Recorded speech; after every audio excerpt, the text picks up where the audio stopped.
What's up, guys? Happy Sunday to all ya. To all the creatures, big and small. Let me set this up properly. There we go. Alright. Let's wait for a couple of people to come and join in, eh?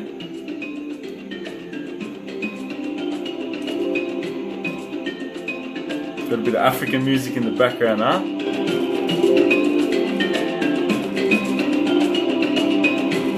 Alright. Gonna be talking about a few topics. A few different things tonight. Dun, dun, dun, dun, dun, dun. How good is this music, man? Makes me want to chill. Makes me want to focus on my recovery. Because that's what we're going to talk about now. We're going to be talking about recovery and why it's important. And it's something that a lot of people don't put enough time and effort and thought into. Okay, so recovery. Recovery, bringing your body back to homeostasis, which is balance, yeah? When we put our body out of balance, we're putting stresses on our body. Now, you can have all different types of stresses, psychological stresses, physical stresses. They can come from work, they can come from training. Just put it down on the phone, mate. Okay, so you can have different types of stresses that stress out the body. When our bodies are in these situations, we need to recover from them, okay? Now, if it's a physical stressor and it's something like training, then we can adapt from it and come back stronger. Okay, does that make sense? Does that make sense? By the way, start asking me some questions. Yunan, yes, I'm in your house, bro. Alright, man, I gotta get the Lion King theme song, huh? Maybe later, we'll finish off with the Lion King. Okay, so physical stresses, which are training, you have to recover from it. If you train too hard, a lot of people, they push themselves too hard in the gym, going balls to wall. If you're training too hard, then, therefore, it's something that you might not be able to recover from. If you can't recover from a workout that's too hard, then you're not going to get the benefits from it. That's why people, like big dudes that are on steroids, okay, they can train ridiculously hard and ridiculously long because they're taking these added supplements into their body, mate, and it's making them recover from it, you understand? Whereas the average person that isn't taking that stuff, or is a beginner, if they're training too hard, you're not going to be able to recover from it. So it's important that your programming and your workout is suited to you. Okay, that's why when someone first off just starts training with me, the workout's never going to be crazy, like jumping, like, yeah, everybody dance. Now, you know, it's going to be gradually progressing, yeah? So their body can gradually adapt to it, yeah? How hard does Jungle Chuck train? Ooh. Man, at the moment, it's actually, I'm starting to lift heavier. My intensity is starting to come up a bit higher. I'm starting to look a bit angrier in the gym. That's how I know if I'm starting to train harder or not. If I'm like, you know, more focused, more like huffing and puffing and shit.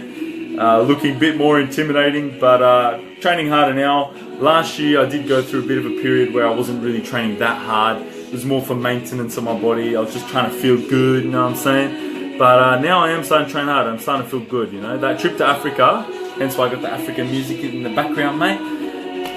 It kind of inspired me, mate. That mountain climbing up Mount Kilimanjaro gave me the energy I need to start training harder this year. So this year I'm training harder. So how can you recover? The number one best form of recovery is sleep. No matter what anyone says, sleep is the number one best form of recovery. If you ain't sleeping good, then you ain't recovering, you know? So focus on your sleep. A lot of people are stressed, you know, staring at computer screens all day. This fucks up with the melatonin in your eyes. Then you can't sleep. Sorry, melanin. Melatonin or melanin? I got that confused, mate. Sometimes on these live videos, like I have brain sparks, mate. It's like these people are watching me, you know. Got to make sure I get the best information. So people aren't sleeping very good, therefore waking up fatigued and feeling real tired and sluggish. Then therefore they're focusing on getting energy from coffee, and lots of caffeine can cause even more deep fatigue, and then that kind of spirals into this whole period where it's like hashtag insomnia, and then you get people posting up fucking posts on Facebook saying insomnia like 3 a.m. in the morning. It's like, thanks, bro. When you sleep, are you the big or the little spoon? Nah, definitely the big spoon, bro. But there's a few shit things about being the big spoon, man, because your arm goes dead, you get a bunch of hair in your face, and there's another thing as well that, you know, gets a bit hard and frustrated as well, but I ain't gonna get too deep into that. Anyways, the second form of recovery is going to be your nutrition. So you need to be eating adequately to suit your recovery. Now, when it comes to like weight training and exercise in general, protein, you want to be making sure that you're consuming about, let's say, 1.5 grams to 2 grams of protein per kilo of your current body weight or your goal body weight. So people that are really overweight, it's going to be really hard for them to eat that much protein. You can just eat the amount of protein for your goal body weight. Alright, Christina. Hey Charles, Nick here. What's up, Nick? Good to hear that your training's improving, man. What's your thoughts on carbs at night time, i.e. potatoes, sweet potatoes, etc.? Okay, cool. So my thoughts on carbs at night are completely fine.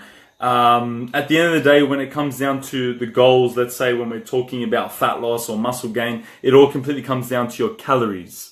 All completely comes down to the calories. Now, when you consume those calories in a day, doesn't really matter. Okay, it doesn't really matter. So, but this music's taking a turn, mate. I need African music, mate. We're getting into some like, there we go, mate. African music, baby. I need this African music to answer these questions. Come on, DJ. DJ Africa. Okay, so when we're talking about calories, it doesn't matter when you're consuming those calories, as long as you're fitting within your calorie parameters. Now, when you consume carbohydrates and certain types of food at what time, it does have an effect, and it is important on like regulating your appetite. So when it comes to your appetite, yes, it is important. Everyone hit the like button, mate. Come on and ask me a question, mate. Let's have a good night and a good party tonight, huh? Mardi Gras. Anyway, so what happens is that let's say, for example, during the day you struggle, Nick, to eat enough food. You struggle to eat enough calories during the day because you're busy, or you just forget. And eating more so calories during the evenings is probably going to be more best suited to you. So therefore, if you have calories left over in the evening, and it's like, oh well, technically I can kind of eat some potatoes and this and that might be a little bit higher in calories, but still fine. Then go ahead and eat it. Like me, for example, I'm trying to gain weight. I struggle to gain weight because my activity levels are so high. I'm training a lot, and I've got not a lot of muscle mass, but I've got a bit of muscle mass anyway. My resting metabolic rate is quite high, and because whenever I talk and I'm like, hey, yeah, let's go. So even just me normally, like I'm burning shitloads of calories. Like even now in this video, I'm burning a lot of calories. So sometimes in the evening, I'll literally have a bowl of Fruit Loops. Yes, I have a bowl of Fruit Loops in the evening just to up my calories a bit more, just to help me gain weight. So yes, you can eat, but carbohydrates, best time to consume them would be before and after training, purely for energy purposes. High GI carbohydrates are really good as well during that time as well. Refuels your glycogen. Glycogen is stored carbohydrates in your muscle. More energy to train. When you train and you lift all these weights, glycogen gets depleted from your muscles, and then afterwards you can have a meal that has carbohydrates in it. Carbohydrates go to your muscles, yeah? Alright. Hopefully that answers your question, mate. That's it. Alright. Sorry, let me just go back a bit. Ooh, Anthony Union, what do I think of steroids? Ooh, this is a big question, mate. We're getting deep in the African Sahara now, baby. We're getting deep. Alright, what do I think of steroids? Fuck. Alright, ooh, it depends. It depends on the person. It depends what your goals are. I mean, me personally, I think once you go down that road of starting to use supplements that have such a fast benefit, have such strong effects, like we're not talking about like protein powder and creatine here, we're talking about fucking steroids. Like this shit works. Like it works, and if anything, it works too good. Like let's say, for example, a young fella goes to that point where he wants to gain muscle, he wants to put on some size. Him going and then going down the road of taking steroids, he's going to get very, very fast gains. He's going to feel very strong. His sex drive is going to be through the roof. He's going to be feeling amazing. Okay, he's going to be feeling like, wow. Now, just as good as you feel is just as shit as you can feel afterwards. So coming off steroids, you're going to notice that, oh, I'm not as strong anymore. I'm not gaining as muscle as fast as I was previously. Oh shit, I'm having erection problems. Who knows? Oh, my balls getting smaller. I mean, who knows, right? There's all different types of side effects that can happen, especially because taking it for personal use is illegal. So therefore, when you ask for advice on steroids, like young guys, they always ask some guy who knows what that guy actually knows or who they're buying it off. They don't fucking know. It's probably just some like Moe Don't Worry from Bankstown. Like, guys, don't worry, bruh. Take these steroids, bruh. I swear to God, bruh. I know what I'm fucking talking about, man. Trust me, bruh. Look how big my arms are, bruh. You can trust me. I'm a scientist. Like, people are getting advice from people that they don't have no fucking degree in anything. Like, they're not like selling prescriptions and shit like legally. So, therefore, it's just not that safe. And I think the psychological effect it can have on people would be pretty shit. I mean, it's so up and down, like it'd be very up and down.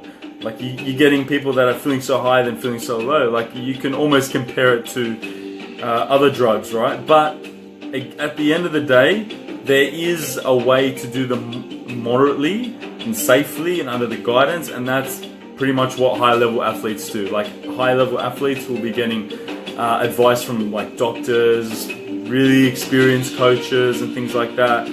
And I'm not saying I'm telling people to go and do it, but you got to look at both sides of the story, you know what I mean? But at the end of the day, I'm not a fan of them. I would never touch it. I never have. I never will. Even when I was my biggest and strongest, I was keeping up with guys that are on the roids, and purely just because I was keeping myself in a sick routine. I was eating so well. I made sure my recovery was on point. And those are the main things that people have to focus on. If you don't have that shit and then you're going straight to jumping on steroids, big no-no from Uncle Chuck, mate. Alright. Karen. Here we go. What do you think about consistency over perfection as a long-term philosophy in training? I.e., one bad or missed workout isn't anything to stress out about, then flowing from that, how important is recommended. Okay, cool. So, yes, consistency is definitely it's definitely more important than perfection for sure.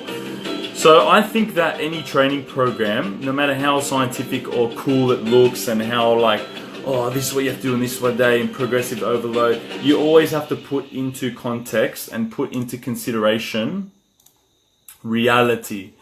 Reality is things happen.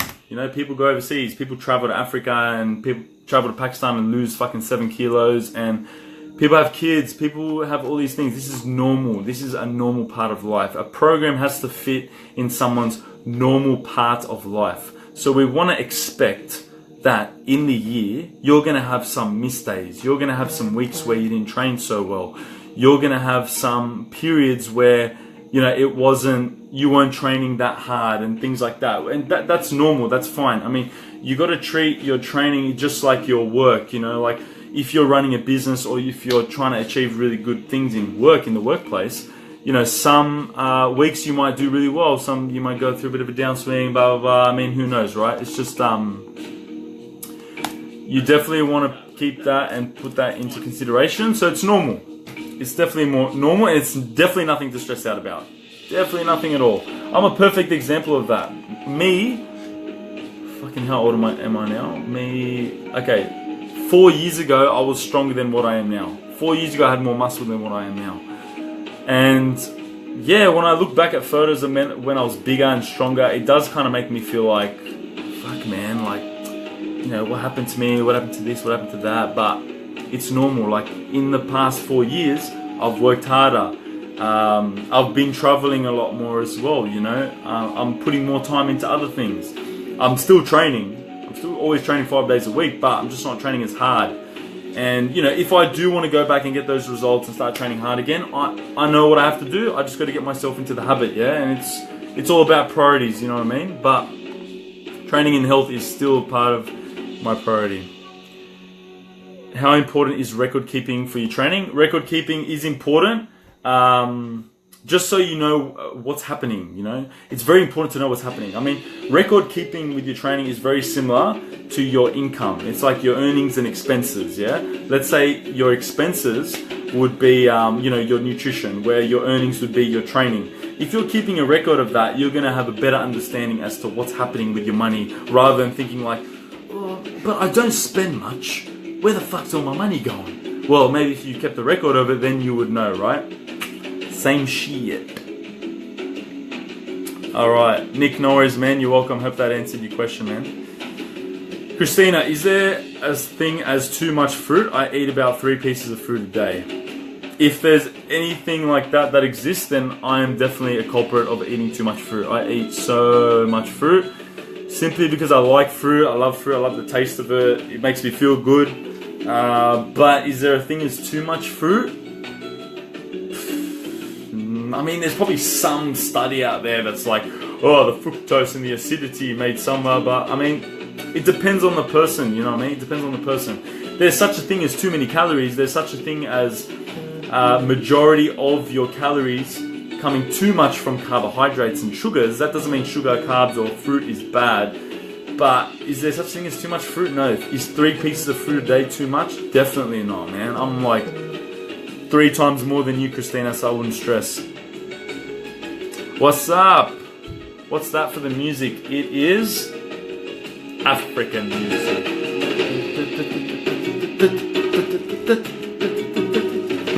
I thought I'd put a little bit of ambience music on, you know what I'm saying? Set the mood. The House of Jungle Chuck. Alright, oh, here we go. Lara, do you believe in the bro split? Yes, no, and why? Woo. This is a good question, Lara. Very good question. Okay. The bro split is something that I've done a lot of, especially in the early stages of my training.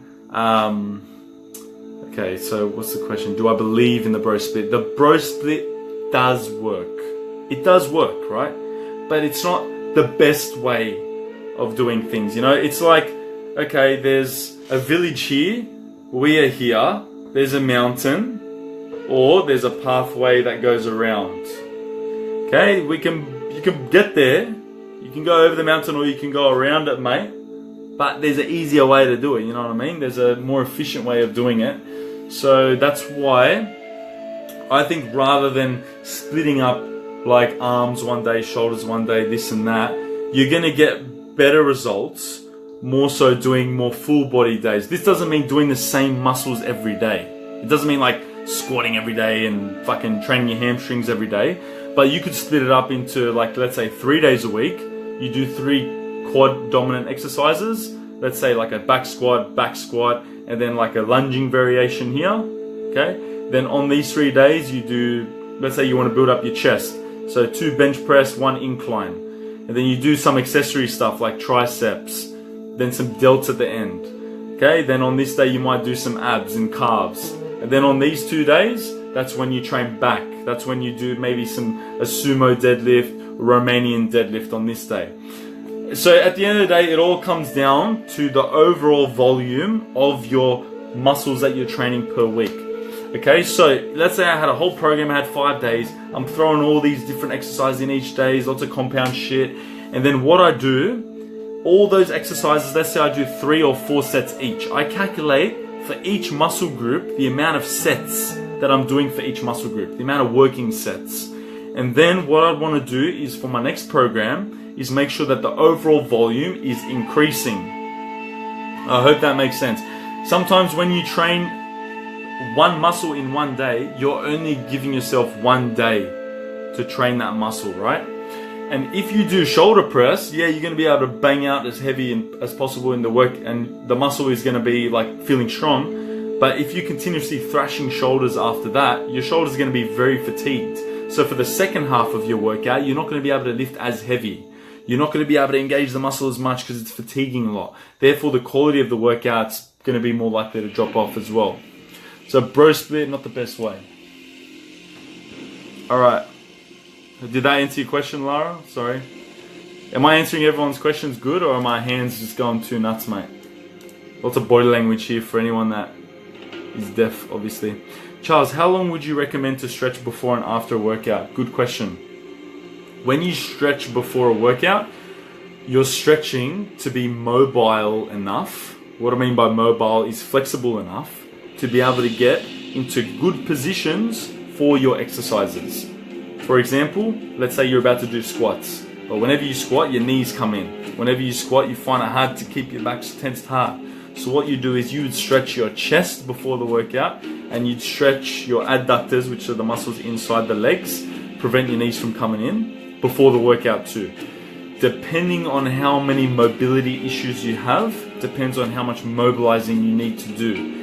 I get some people, they come and train with me and they don't have any mobility. I mean, this is rare. They don't have many mobility issues, so they would probably spend like 5-10 minutes stretching. But then I get some people, they're stiff as a board, stiff as a board, son. And I'd get them mobilizing more. So, or if they can't fit it in before their workout, then I'd get them to do it in the evenings. So ideally, you want to stretch as much as possible if you have a high level of mobility issues. But yeah, is it more important before or after? I'd say before, just to help you with your workout. And then I like stretching at night time. It actually really relaxes my body. It puts me to bed. Try stretching at night before you sleep. Foam rolling and stuff like that. You'll feel pretty good, mate. That's your tip from Charles there, brother. Lara, that's perfect. Thanks for answering. Don't worry, Lara, you're gonna get a experience out of that yourself. Because I'm gonna put you through my programming and then you're gonna actually understand it yourself. Everyone hit like, ask me a question. I'm gonna wrap it up soon because I'm gonna start playing some games. That's right, I'm a gamer. Before I started hitting the gym, I used to play lots and lots and lots of video games, and I used to sit down at a computer for hours. The record of time that I've sat down at a computer for is 16 hours in one go. This is all when I was like 16, 17 years old. To be honest, I felt like shit. I was skinny, my eyes were fucked, I had baggy eyes, I was really weak, my shoulders rolled forward, and then I decided to change my life and start training. So now, very rarely I go back into the realm of gaming and put on some Age of Empires, put on some fucking Warcraft and shit, just for a bit of fun, only to play with mates. So we're going to play with some mates, mate. So I'm not completely antisocial, still being a bit social. Justin, thank you very much, man. You're a young, scrapping, handsome fella yourself, mate. Alright, questions. I'm going to give myself 3 minutes before I wrap it up. How good is this music in the background though? If anyone wants to listen to this music, what is this music called? Traditional African folk music, instrumental for relaxing studying and ambience. There you go, mate. I'm all about that relaxing studying, ambience in my life. Look at that, mate. See that? I was there. I used to look at screensavers and be like, wow, look at that place. Oh, I could only imagine if I was there, like in the mountains, Himalayas or Africa. But now it's like, motherfucker, I've been there, I've taken photos like that, I've been right there. So turn your dreams into reality. Are the dogs missing a walk tonight? No. Karen, I took my dogs for a walk with my mate and his dog. I'm actually at my mate's house now. So my mate came past my house, he brought his dog, then we took them all to the park and they were running around, and then there was 2 other dogs there and they were all running around, mate, and I was playing Lion King music in the background. Savannah. And I was picking up the little dog, putting it up in the air, and all the other animals were like, cheering and shit. It was a beautiful sight.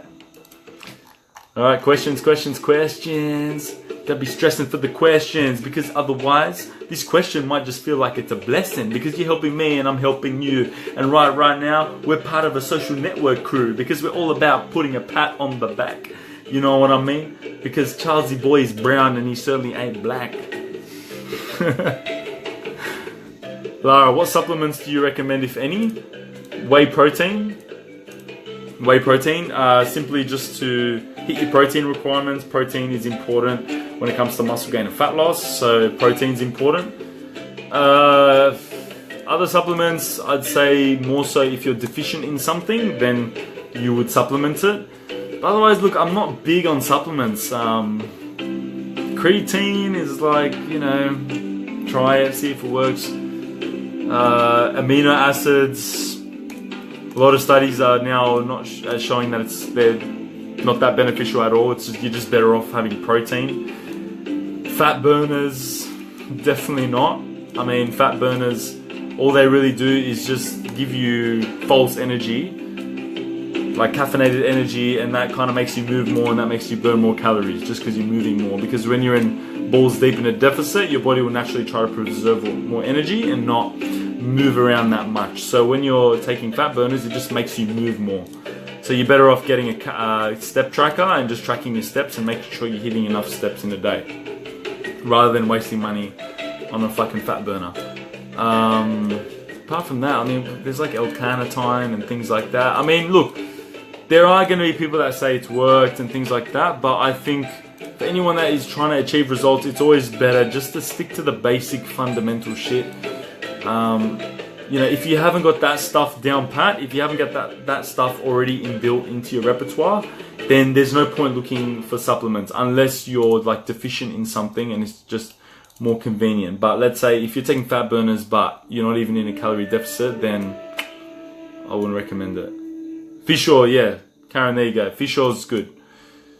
Okay, yeah, if you're not eating enough fish, I eat shitloads of fish, so I don't feel like I need to take fish oil because I don't eat that much meat. I'll probably eat fish minimum once a day.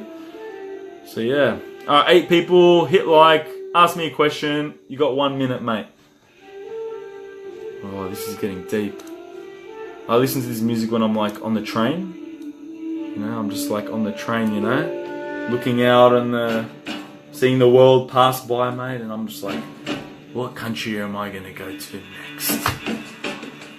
Alright guys, thank you very much for tuning in.